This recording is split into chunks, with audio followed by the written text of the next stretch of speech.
The Pall Mall Gazette, 18 de setembro. O lobo que escapou. Aventura perigosa do nosso entrevistador. Entrevista com o zelador do Jardim Zoológico. Depois de muitas perguntas e quase tantas recusas e, sempre usando as palavras Pall Mall Gazette como uma espécie de talismã, consegui encontrar o zelador do setor do Jardim Zoológico onde ficam os lobos. Thomas Builder vive em um dos chalés no recinto atrás da jaula dos elefantes e havia recém sentado para tomar o chá quando o encontrei. Thomas e sua esposa são pessoas hospitaleiras, idosos e sem filhos, e se a amostra que eu tive de sua hospitalidade for rotina, suas vidas devem ser bastante confortáveis. O zelador não entrou no que chamou de negócios, até que a ceia terminasse, e todos nós estivéssemos satisfeitos. Então, quando a mesa foi limpa e ele acendeu o cachimbo, ele disse: "Agora, senhor, você pode continuar e me perguntar o que você quer. Você vai me perdoar de não falar sobre os assuntos de trabalho na refeição. Eu dou aos lobos, aos chacais e às hienas, em toda a nossa sessão, o chá deles, antes de começar a fazer perguntas a eles." "O que você quer dizer? Fazer perguntas?" Eu perguntei, desejando animá-lo a falar. "Bater neles na cabeça com um bastão é uma maneira. Coçar suas orelhas é outra. Quando os senhores querem se exibir um pouco para suas garotas, eu não me importo tanto em bater com o bastão antes de dar o jantar deles. Mas espero até que eles tenham licor e café, por assim dizer, antes de tentar as orelhas." Acrescentou filosoficamente: "Há um acordo da mesma natureza entre nós e eles, os animais. Aqui está você, e faz perguntas a mim sobre o meu negócio. E eu tão mal-humorado que, se não fosse por essa meia libra, preferia vê-lo morto antes que eu respondesse. Nem mesmo quando você me perguntou com sarcasmo se eu gostaria que você fosse perguntar ao superintendente se você poderia me fazer perguntas. Sem ofensa, eu te disse para ir ao inferno? Você disse. E quando você disse que me denunciaria por usar a linguagem obscena, isso me chateou. Mas a meia libra deixou tudo certo. Eu não estava indo brigar, então eu esperei a comida e dei meu uivo como os lobos, e leões e tigres. Mas, pelo amor dela, agora que a velha mulher enfiou um pedaço de seu bolo em mim e me enxagou com seu bule velho de chá, e eu fiquei aceso, você pode coçar os ouvidos por tudo que vale a pena e não vai ter sequer um rosnar de mim. Venha com suas perguntas. Eu sei o que você quer. É com o lobo que escapou." "Exatamente. Quero que você me dê sua opinião. Apenas me diga como aconteceu. E quando eu tiver os fatos, vou pedir para que você diga o que você considera a causa disso e como você pensa que todo o caso vai acabar." "Tudo bem, chefe. Essa é quase a história completa. Aquele lobo que chamamos de Berserker era um dos 3 cinzentos que vieram da Noruega a Gem Rush, que compramos há 4 anos. Ele era um bom lobo, bem comportado, sem nenhum problema para falar. Estou mais surpreso por ele desejar sair, e não qualquer outro animal ao invés. Mas aí, você não pode confiar mais nos lobos, nem nas mulheres." "Não se importe com ele, senhor," interrompeu a senhora Tom com uma risada alegre. "Ele fica com animais tanto tempo que é uma bênção ele não ter virado um velho lobo. Mas não há nada de mal nele." "Bem, senhor, foi cerca de 2 horas depois de dar comida ontem, quando ouvi o distúrbio pela primeira vez. Eu estava fazendo um leito na jaula dos macacos para um jovem puma que está doente. Mas quando ouvi os gemidos e uivos, fui direto para lá. Lá estava Berserker, forçando as barras como um louco, como se ele quisesse sair. Não havia muita gente naquele dia, e perto dele estava apenas um homem. Um alto, magro, com um nariz adunco e uma barba pontiaguda, com alguns cabelos brancos nele. Ele tinha um olhar frio, duro e olhos vermelhos. E eu não gostei dele, pois parecia estar irritando os animais. Ele usava luvas brancas e apontou dos animais para mim e disse: Zelador, esses lobos parecem chateados com alguma coisa. Talvez seja você, disse eu, pois não gostei de como ele se apresentava. Ele não pareceu se irritar como eu pensei que ficasse, mas mostrou seus dentes brancos e afiados. Oh, não! Eles não gostariam de mim, disse. Ah, sim, eles gostariam, disse eu imitando-o. Bem, foi uma coisa estranha, mas quando os animais nos viram, eles se deitaram, e quando fui até Berserker, ele me deixou acariciar seus ouvidos do mesmo jeito como sempre. Então o sujeito veio, e por tudo que é sagrado, ele colocou a mão e acariciou as orelhas do velho lobo também. Tome cuidado, disse. Berserker é rápido. Não importa, disse ele. Estou acostumado a eles. Você também é do ramo? Eu disse, tirando meu chapéu, pois um homem que também trabalha com lobos, etc., é um bom amigo dos zeladores. Não, disse ele. Não exatamente no ramo, mas eu tive vários como animais de estimação. E com isso ele levantou seu chapéu como um lorde e se afastou. O velho Berserker ficou olhando até ele estar fora de vista, e depois foi deitar em um canto e não saiu de lá a tarde inteira. Bem, na noite passada, assim que a lua apareceu, os lobos aqui todos começaram a uivar.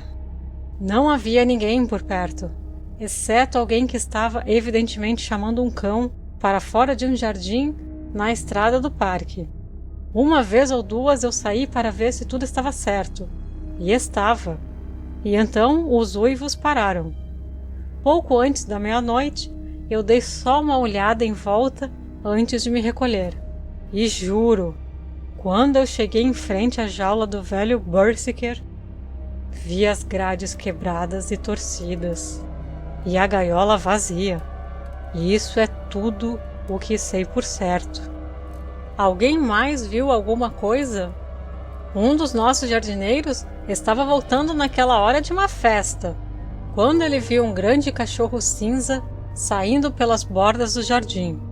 Pelo menos ele diz, mas eu não acredito muito nisso, pois ele nunca disse uma palavra sobre isso para sua mulher quando chegou em casa, e só depois que a fuga do lobo foi conhecida e ficamos acordados a noite toda, procurando no parque por Berserker, é que ele se lembrou de ter visto alguma coisa. Minha própria crença é que o festejo entrou em sua cabeça. Agora, Sr. Builder, você pode dar alguma explicação para a fuga do lobo? Bem, senhor, disse ele com um tipo suspeito de modéstia. Acho que posso, mas não sei se você ficaria satisfeito com minha teoria. Certamente eu devo, se um homem como você, que conhece os animais por experiência, não pode arriscar um bom palpite. De qualquer forma, quem poderia? Bem, então, senhor, eu explico dessa maneira. Parece-me que o lobo escapou, simplesmente porque ele queria sair. Da maneira saudável como Thomas e sua esposa riram da piada, que eu podia ver que ele já havia contado antes, e que toda a explicação era simplesmente uma venda elaborada.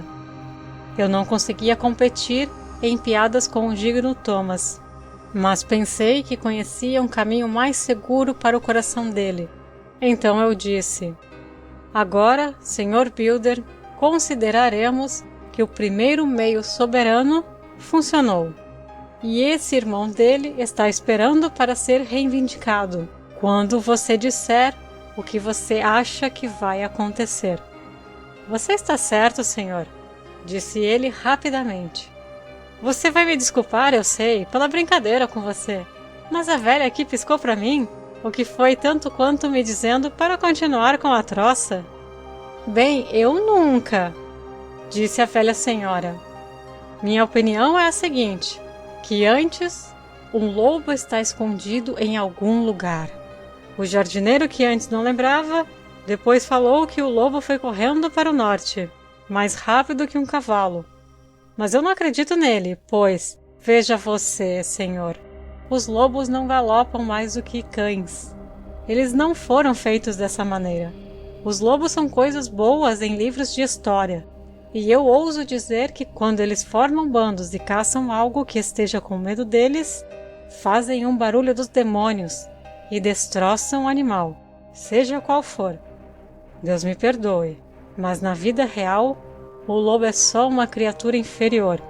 Não tem metade da esperteza e da coragem de um bom cão, e menos de um quarto da ferocidade. Este que fugiu não está acostumado a lutar, nem a se alimentar sozinho, e é mais provável que ele esteja aí pelo parque, escondido e tremendo de medo. E se for capaz de pensar, está imaginando onde vai arranjar seu café da manhã. Ou talvez ele tenha descido para alguma área e esteja em um porão de carvão. Vejo o susto do cozinheiro quando ver os olhos verdes dele, que se iluminam para fora do escuro. Se ele não conseguir obter comida, ele deve procurá-la, e pode ter a sorte de achar um açougue a tempo. Se ele não conseguir e alguma babá sair para passear com o soldado, deixando a criança no andador, bem, então não deve me surpreender se o censo der um bebê a menos. Isso é tudo. Eu estava entregando a ele o meio soberano, quando algo veio balançando contra a janela e o rosto do Sr. Builder dobrou seu comprimento natural com surpresa. Deus me abençoe! Ele disse. Se não é o velho Berserker, voltando por conta própria. Ele foi até a porta e a abriu. Um procedimento que me pareceu muito desnecessário. Eu sempre pensei que um animal selvagem nunca parece tão bonito como quando há algum obstáculo resistente entre nós. Uma experiência pessoal intensificou essa ideia, em vez de diminuí-la.